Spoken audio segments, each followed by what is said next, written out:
Hi guys, welcome back to another week of the D2 Talks. My name is Fabio Palvelli. On this channel, we bring you interviews with some of the best and most creative studios out there. So if you're new here, please do consider subscribing. This week I had the pleasure to talk to András Onodi of Zoa Studio based in Budapest, Hungary. András has a very interesting story. He's going to tell us about the start of his career and the start of his adventure in the field of archivists and how the company is managing the amount of work that they have right now, as well as telling us about their focus on animation. Anyway, as always, enough of me blah blah blah. Enjoy this beautiful talk and see you next week. One, and we are recording. All András, very nice to see you, man. Very nice to see you again, Fabio. I have the pleasure today to have on the show András Onodi. You see, I pronounced it right. Absolutely correct. of Zoa. You guys are based in Hungary, right? Yeah, that's correct. There's a lot going on in Budapest right now. We are a studio in Budapest. We've been founded, or we founded the company in 2005. There's like 12, 13 years ago. There has been a lot going on during these years. I personally manage the company together with my partner Mate, and I think we are doing pretty well recently. Because like a couple of years ago, when we moved to our new office in the center of the city, actually in the Soho area, so there's lots of bars around here where we like to hang out a lot as well. So It gets you more yeah, productive. we had a couple beers in Vienna, so there is no secret about it, I guess. Oh, I should have mentioned that we met in at the D2 yeah, conference. exactly. So this August.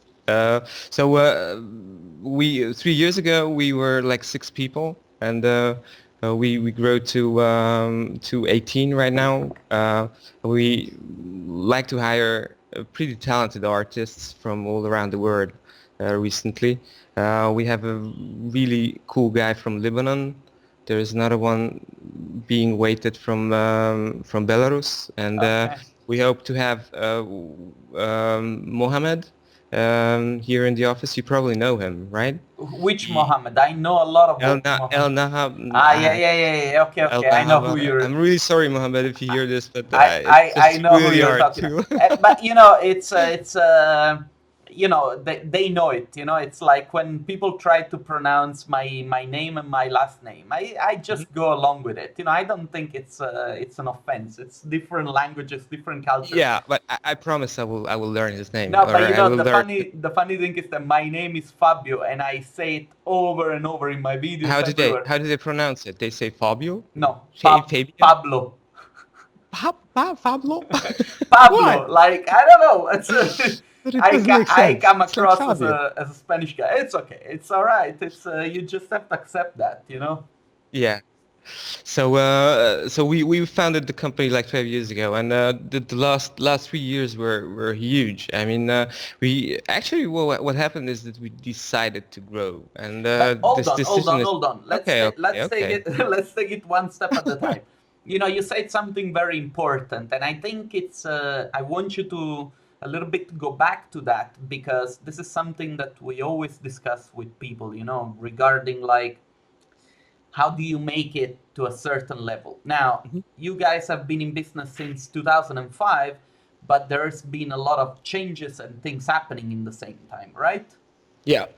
Do you kind of want to go a little bit through the steps so that people kind Yeah, of we have an could do idea? that. I mean, we founded the company like four of us, getting to know each other in the university, at the architectural faculty at the technological university in Budapest. So we were all architects, and it was like an instant, like boom, all the visualizations back then were made with Archicad, and the combination with Artlantis, Yeah. which I hope no one actually knows anymore. And I had a really good friend who was working in the VFX industry. and I think he's still working at the Scanline in Canada. His name is Laszlo Sebő, and he was a huge help to me. I mean, he showed me this software. It was called 3DS Studio, and I think it was version 3.0 when Okay. we would. It was from Kinetics back then, I think, and ran under DOS. Maybe I'm not. With No, no. I like think it was 7 already good. discs.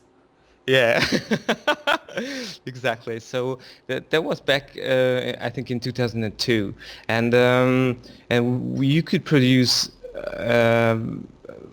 a quality of lighting that was unimaginable before.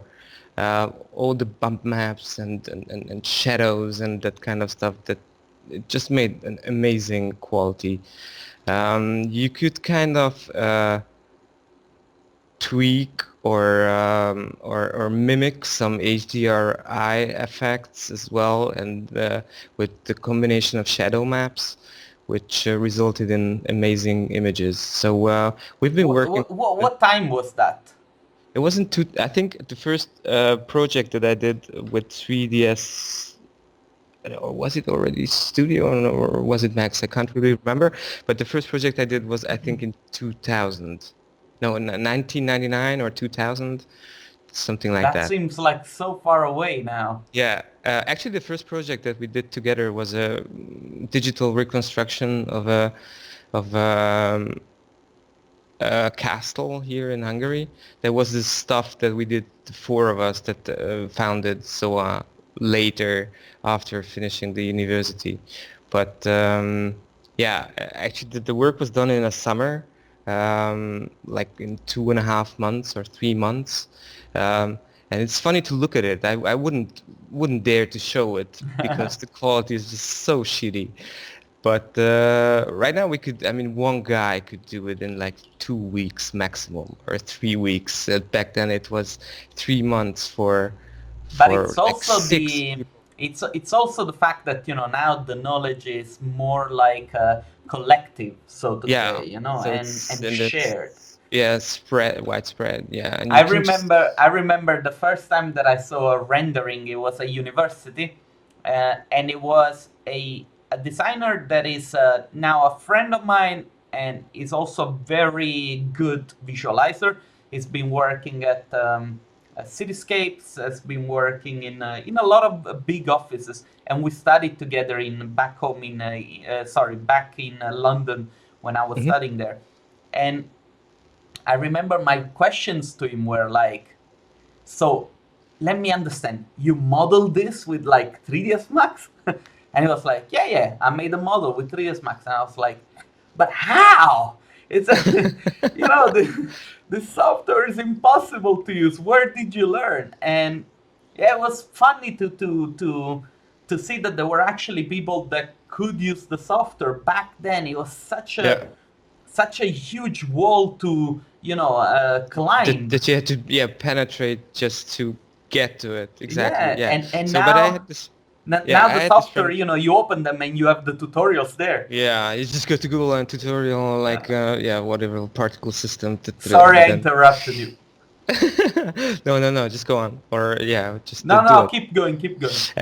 So yeah, this was actually a really good start because we got to know the software, we got to know each other, and we had quite a couple of projects, paid projects during our university years, and it just kept on rolling. I mean, we saw that there is a huge demand for the quality that we produce, and there was actually no question. I mean, the company itself was founded uh, because there were companies that needed an invoice. I mean, I didn't get it. I didn't get the logic, but understood that there must be some administration behind. That is one of the nicest things I've ever heard. I just wanted to work. I didn't do well.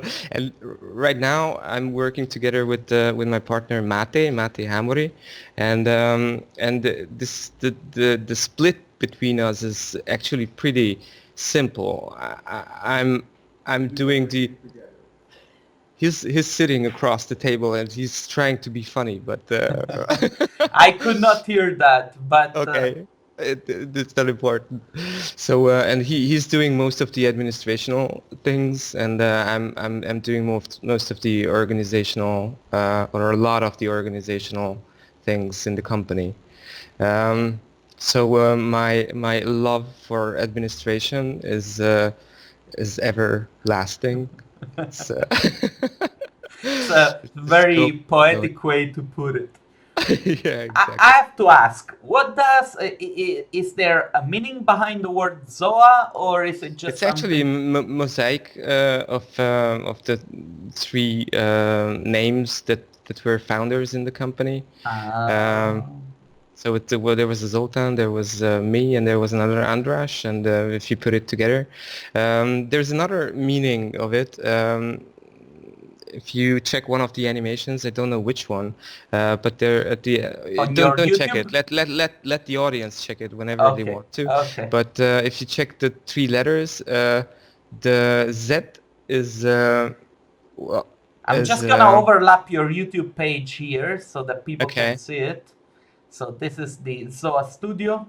So that was the original logo that is put next to the one that is in the circle up there next to our name, and Okay. it's a room where the end wall opens up. Well, you can't see it anymore, but Oh, sorry. I yeah. thought Can you go if you go up to the logo?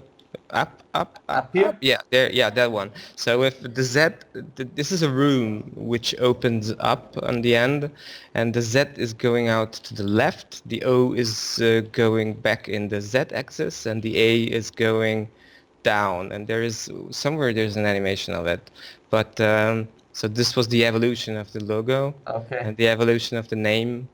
Um, and it's funny that the logo itself, I think it worked pretty well, or Yeah, I what? like it. I think it's. I mean, the new logo. It's very minimalistic. I really like it.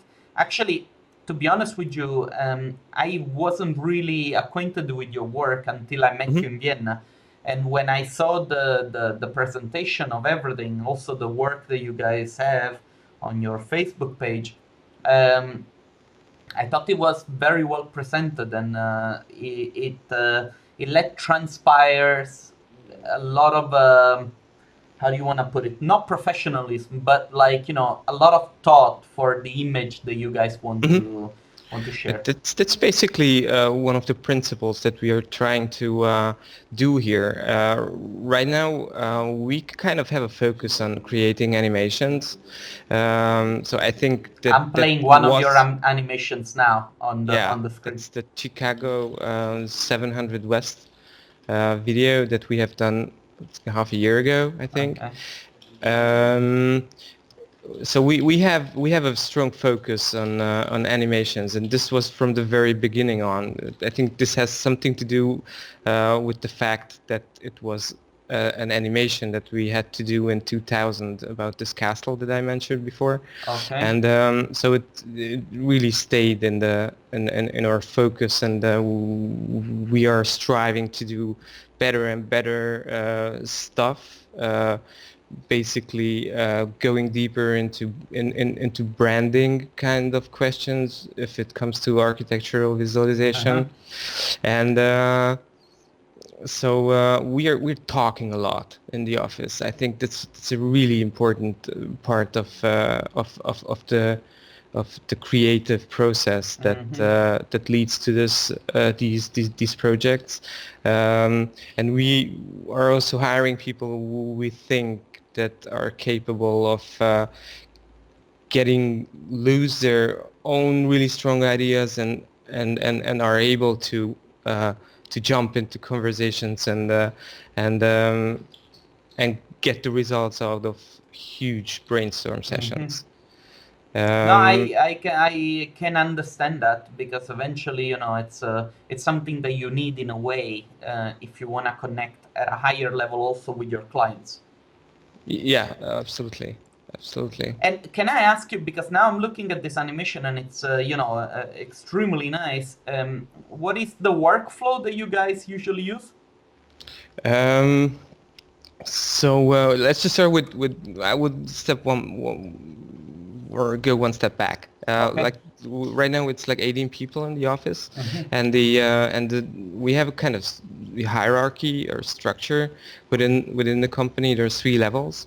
We have three lead artists, or we call them CG directors, who are responsible for the well-being and the motivation and and the artistic value of the artists that are related to them. And basically, we like to split up the projects and the tasks inside the office in a way so that everyone is capable and able to do something from the very beginning to the end. So we don't really like this conveyor belt like structures, which is really popular in VFX studios, for instance. Hmm. Like there's the modeler, there's the texture, there's the lighter, there's the cameraman, and so on. But if somebody starts a scene, for instance, in an animation, we we give it to one person, and there's I mean this is usually not too effective in a financial way, but I think it's a really human way. And what we learned is that if you assign a task like this, it gives a lot of responsibility on that person, and this responsibility makes him do great stuff. I mean, Yeah, people are this is a thankful very good for. thing. Yes, yes, I totally agree. That's what you said. It really shows, the difference between those who want to lead by, example, and those who just want the job to be done. You know what I mean? Exactly, yeah, absolutely. Now this is beautiful. And I really hope that if others that will listen to this conversation will get inspired by this, and hopefully, try to introduce it into their own workflow, because Mhm. very often we get too busy and caught up in the act of producing work that we leave everything else out. Yeah, no, but there is, I mean, there's always projects that you do for the bill, and there are projects that you do for the real. So the demo reel, and Oh, yeah, I see what you like did there. so I mean, there is no doubt that there have to be times when you just have to work like hell, and so to get the money, but there has to be projects that you do for love, and there's just no question whether you how much time you invest in it and how much money you are willing to spend to make it work well and look nice and make you happy, Mhm. for sure. So what we do is we do animations, we do images, and we recently put a lot of effort into having our own VR stuff for Mhm. Samsung Gear VR. So that's basically the three things that we do. Uh, I mean, animations always come with images. If you look at it from a project perspective or client perspective, and these it's always the images that you make first. We have a very similar workflow when talking about images that I think most of the people have here. It's like having two comment rounds. Um, or if the client is very rich and wants to talk a lot about the images and is not happy, then he can have 3 rounds. Or if he wants to have it really fast and doesn't want to interfere and he trusts us, then we can do one in 1 round. What we introduced like a year ago, I think, or a year and a half ago, and which works pretty well, is to create so-called sketches in the very beginning of the project, where we fix cameras and fix the atmosphere of the image.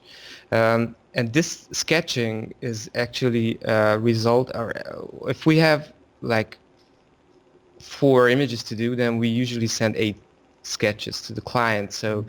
he can choose from, and he can say, oh, I like that one. And this is also good because he kind of knows what to do. He's obliged to choose one from the two, and while having this task, he or she might not jump into starting to comment like, oh, the tree, what's the tree in the back, or like, what's the chair over there?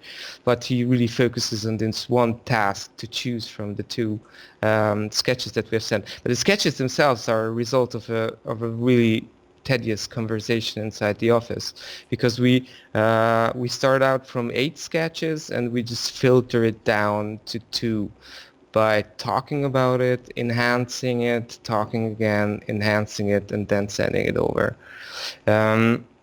We found that the better or the more advanced, the riper these sketches are, the better chances we have to really finish them off in the way as we presented them during this sketch phase. So then there's 2 rounds of conversations, and there's larger changes, smaller changes, and we just produce the image. This is a technique that a lot of people are now using, and Yeah, I think that it was a good thing that eventually this came out in the open, because we had different conversations, and I also talked about it on my YouTube channel. Yeah, I know. It seems a little bit counterproductive, especially if you are a one-man show, but it does get the work closer to success than if you have to take the client step by step. Yeah. No, the problem is that the clients are not ArcViz artists, so they have no idea how the end result will look like. Yeah. I mean, if you have built up a decent amount of trust, and the client already knows that you will succeed, you might start with whatever white renderings or something simpler, but it's risky, I think. Yeah. Or I No, found I it's risky. agree. I agree 100%. You're right. I mean, it's really it's something that people say, yeah, but so far we have been taught to do things this way. How are we sure that by changing it, by doing this, the client won't make us do everything again? And I'm like, okay, from my side, since I'm in contact with a lot of artists, I realize that this happens when the client comes to you and you say, yes, yes, yes, I know, and you don't ask questions, you don't listen, you let your ego take over, and you produce an image that you think it's good, but it's not what the client asked. No, there has to be a briefing part in the very beginning. Like, this house has a nice entrance. Please show it by a couple people walking in there and coming out. Or if the client doesn't give this briefing to you, I mean, you as an artist have to help yourself to plan the process of creating the image. So that's certainly something that you should start your project with. I mean, that's a basis. No, For sure. I agree 100%. Now, out of curiosity, you have had recently, I would say a couple of years ago, a relative big boom in the industry. And can you talk a little bit about this? How did that happen? What was that changed? Yeah, actually, it was a decision. I mean, it was a decision that we want to grow. We didn't know how fast we would want to grow and in which direction, but we tried to make it as slow as possible. I mean, we in 2010, 2011, we started systematically to find clients, big clients from abroad. This was and we built up kind of sales partnerships in different countries, and we tried to minimize the growth, so that we don't face huge human resource related problems inside the office. So this This is whole very process. clever. Yeah, I think so too. I mean, like 20, having 20 people, it's starting. This is it just happened a couple months ago that I had no idea what's happening next to me on the meeting table. Really, I mean, I just watched it. What are they doing there? They're talking with somebody. Who are they talking to? I don't Yeah. know. Like, okay, but this is healthy. I mean, this is something that is good because Yeah. this is the same thing that I told before, like giving responsibility to people to do their thing, then they will do it properly, and because they know that it's their stuff they have to do. Yes, yes, you Um, manage to create professional characters that you can trust. Exactly, yeah, and the decision was actually to understand that if you want to be the head of a larger company, larger than 6 or 7 people, you have to stand up from the computer and you have to stop making images, or at least this was something that I certainly needed to do. I mean, I was a pretty decent 3ds Max user 5 years ago. Um, I'm still doing stuff. I mean, for not really for professional, like for clients, but for myself. But that's certainly a step that I had to do to focus on leadership, and that this is a decision making Yeah. thing only. Actually, there is a really nice girl sitting next to me, Deti. I will show her for a second. That's Deti. Hi, Deti. Hello. And she just asked me like, Andras, why don't you have a second monitor? And I was like, well, there's 2 people, no, 3 people in the office who have just one monitor. Everyone else has more. And I said, whatever would be on that monitor, I want somebody else to do it. I mean, it would be just too much. I mean, I'm But trying to in a delegate way, things. it's a painful thing to It say. is. You Yeah, it know, is. It is. I'm But not behind the. Even because I feel like all the time, like, when, especially during the D2 conference, because me too, in a way, it's been now a couple of years. I've done already in the past work for V-Ray, for Cinema 4D, where I was behind the computer and I was the guy doing the stuff. But I remember already, like, last year, talking to people at the D2 conference, and I felt like left out from the club, mhm. because I was not playing with the latest tools and with the latest plugins, and uh, I was like, ah. So I know I that feeling. Yeah, I wanna give. I mean, I studied as an architect, and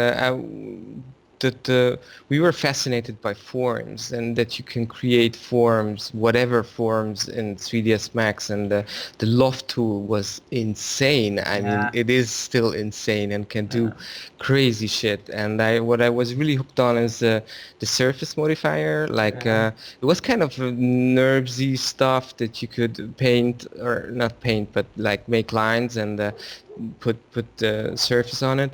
And I was amazed. And from this perspective, I'm really hoping to try Railclone. I mean, I love that shit so much.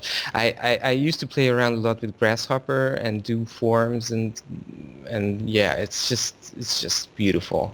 I I know I it's don't really. a, it's like a video game for adults. Yeah, exactly. It's getting gold as an architect. Yeah, that's the kind of stuff that you have to do. But recently I started to play video games again, Oh my God. because a friend of mine is a video game head, and he loves playing video games. So he convinced me finally to buy a PlayStation 4. And Mhm. I have to say, it's I cannot play as much as I want. Probably it's 1 hour a week, but even that little hour, it kind of motivates me, to sometimes say, okay, I want to try to make a building like the one that I've seen, Mhm. or I want to try and make a sculpture like the one that I've seen. I don't know. I think that in a way we are all connected when it comes to this kind of stuff, and you see, I mean, I know the feeling, like playing with the sliders in Grasshopper until you get something right, and then you're Yeah. like, yes, now, That's it. now let's That's put it. a sun and let's see how it looks. I was amazed by the architecture of Calatrava, and I mean I analyzed his forms and did some crazy stuff with the snapshot tool in 3ds Max, where you can animate different elements and then just drop them on different Yeah. time frames. I mean that's an amazing, it's a great tool. It's So crazy that we're talking about this. Like, maybe some artists are thinking, oh, I cannot wait until I become a director and I don't have to open 3ds Max anymore.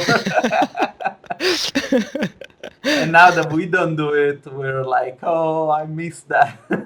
It's crazy. yeah, but I mean that's the thing we say, the grass is greener on the neighbor Yeah, yeah, yeah, it's true. all the You're right. time. So it's there's pretty much responsibility around. So I would be happy to share it sometimes with a couple people. Yeah. But no, but it's really yeah. Uh, Let me ask you, because I don't know if you can see it on the screen, but we're already 30 minutes in. mhm. I told you, time will go fast, and you Yeah, don't no, even I'm okay realize with it. it.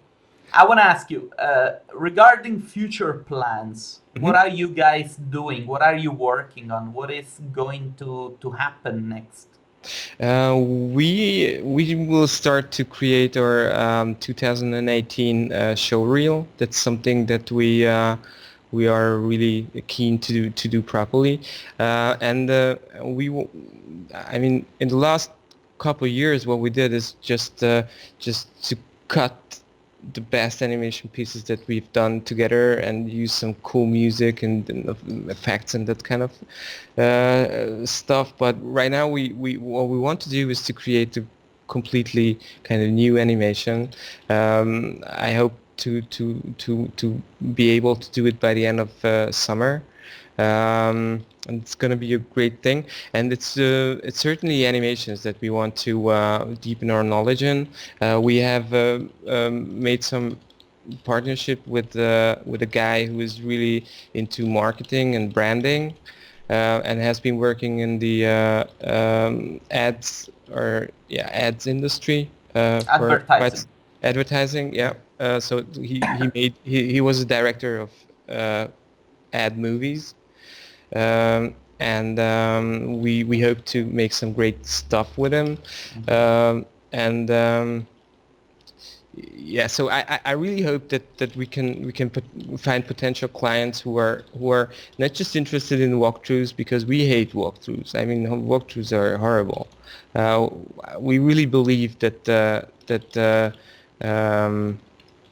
you can make a movie where the architecture talks about itself or herself, and that it that we really believe that the movie itself is something whole and something that has to be more than just a camera flying through the. Oh, I completely agree, 100%. And I tell you a little bit more.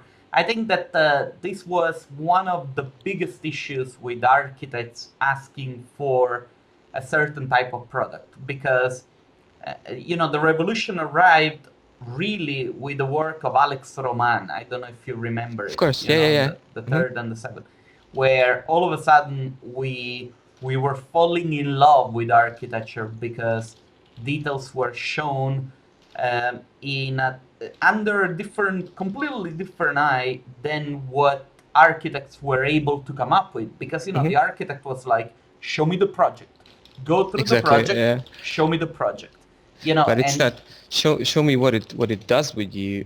Show me the story. Show me the feeling. Show me how it works. Show me what I can expect. And you can't expect total of the building all the time. And yeah. yeah, so it's really about emotions. And No, I but think there. this is a key thing, that you guys know, and I am pretty sure that maybe in the short run, people will be like, but in the long run it will pay off, because the moment uh, you really do make something that it's yours and people know that it's yours, they will come to you and they won't even question, the process. I hope so. It will be I like this, don't worry. All right. Thank you very much. I hope these 20 people sitting here will do their job properly, and then we'll get we'll get a lot of cool projects where we can show our capabilities. Yeah, of course. Dude, listen, will I see you guys this year in Vienna? For sure. Yeah, absolutely. Did you So did you enjoy last year? yeah, it was a great time. I mean, yeah, I could barely walk. My knee was broken, Oh but yeah, you I think you told me. You were like, "Yeah, it's okay." well, it was okay. I just didn't want to walk too much, Yeah. so I just sat and drank. That's all, Yeah, yeah, yeah. and talked to a lot of people. Yeah, This so year, it's since now I'm in Tel Aviv, what I'm going to do, I'm going to rent somewhere a hotel or a room very Mhm. close to the venue, so that at least I can party the whole night with you guys. Because if, and then on Saturday morning, people are like, Yeah, but that's the whole thing. What it's about, no? I mean, yeah, yeah, exactly. but we had a really good time there. I mean, and I talked to so many people. I mean, I was really happy to talk to Nick from Uniform Ah, yeah, because I it's a had great guy. he's a great guy. And we had a conversation with him about some job opportunities in 2005 or six, Oh, or that's a long time. so a long time ago, and we didn't meet since then. But he remembered. That was really funny. So I was really happy about him. I'm actually interviewing him maybe in a couple of weeks. Mhm. It's they're crazy busy, and I try always to. I want them to get involved more, because I think the uniform, in a way, they also have a very revolutionary way to look at the job. And to be honest, I They're, when they're, I they're- see. I think what I really like about them is that they're really conceptual, and that's something that everyone should learn from them, and that they put a huge amount of work into understanding the case and to make a proper creative brief about what the hell they are actually going to do. Yes. And this is something that everyone has to learn. Like we have made an analysis of the working hours that we put here into the creative part and Hmm. into the production part, and it's like 30 to 70% or 25 to 75%, and there should be a lot more of the creative part, I think, and a lot more of the design part. Like, what are you going to do? Um, This is very interesting. Maybe I should ask you a little bit more about that kind of stuff, because at the moment I'm very interested in numbers and mhm. data. It's but I need to think about it, because it's I want to come back with some very good specific questions, because to Okay. me at the moment what I'm doing a lot of things, but one of the things that I'm doing the most is to understand the correlation between certain types of activities and the productivity for designers, companies, freelancers. So Hmm. I like when people actually do look into data, because if you do look into data, you can find very often some clues that can help you either improving the output or improving the workflow. Hmm. So we have free working hours here. Like people can come and go whenever they want. The only thing they have to do is to write up when exactly they start something and when they finish.